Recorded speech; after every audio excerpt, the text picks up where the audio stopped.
નમસ્કાર, હું છું પ્રિયા અને તમે જોઈ રહ્યા છો જનતા કી જાણકારી ન્યૂઝ। નજર કરીએ આજના સમાચાર ઉપર। મૂડી તાલુકાના આસુંદ્રાળી, દૂધઈ, ધોરિયા ત્રણેય ગામના સીમાડે ગેરકાયદેસર કાર્બોસેલના કૂવાઓ ઉપર નાયબ કલેક્ટર ચોટીલાના દરોડા।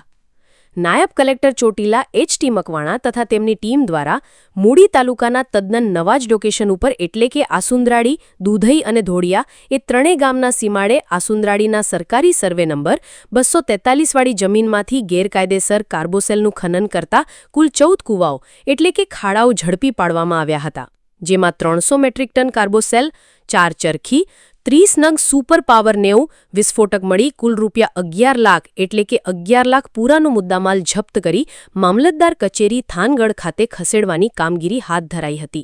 આ તમામ ગેરકાયદેસર કૂવામાંથી કાર્બોસેલનું ખનન, વહન, સંગ્રહ અને વેચાણ કરનાર કમાભાઈ ચોથાભાઈ મીર રહે આસુંદ્રાળી તેમજ દિનેશભાઈ ઠાકોર રહે વગડિયાની સામે નિયમાનુસાર કાયદેસરની કાર્યવાહી હાથ ધરવામાં આવી છે।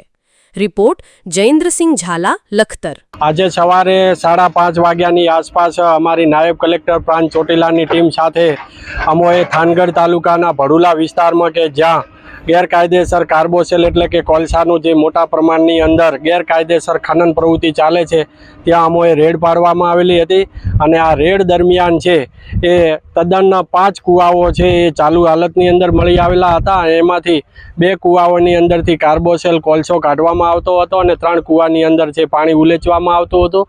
આ તમામ જગ્યાઓ પરથી 7 ટ્રેક્ટર છે એ ટ્રેક્ટર જપ્ત કરવામાં આવેલા છે। 5 છે જનરેટર જે ટ્રેક્ટરની પાછળ જે બાંધવામાં આવેલા હતા એ 5 જનરેટર જપ્ત કરવામાં આવેલા છે ને સાથે સાથે 5 છે ચરખીઓ પણ જપ્ત કરવામાં આવેલી છે અને 150 મેટ્રિક ટન છે એ કાર્બોસેલનો જથ્થો પણ મળી આવેલો છે।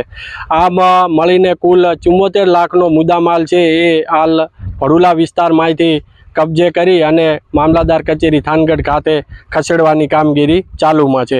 સાથે સાથે આજે રાત્રે મૂળી તાલુકાના આસુંદ્રાળી ગામે ધોળિયા અને દૂધઈના જે સીમ વિસ્તારમાંથી ત્યાંથી પણ 7 કૂવા છે ચાલુ હાલતમાં પકડી પાડ્યા હતા અને 300 મેટ્રિક ટન છે એ કાર્બોસેલનો જથ્થો ત્યાંથી પણ મળી આવેલો હતો। એ તમામ જથ્થો છે એ પણ 5 ટ્રક ભરી અને મામલતદાર કચેરી ખાતે ખસેડવામાં આવેલો છે।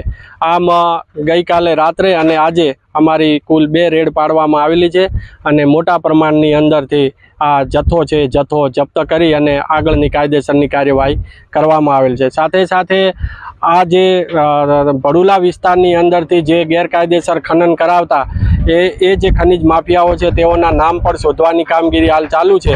હાલ 2 નામ છે મળી આવેલ છે, એમાં એક છે વિરલ જોધાભાઈ ભરવાડ અને બીજા છે રાજુભાઈ ભરવાડ। આ બંનેની સામે કાયદેસરની કાર્યવાહી હાથ ધરવામાં આવેલી છે।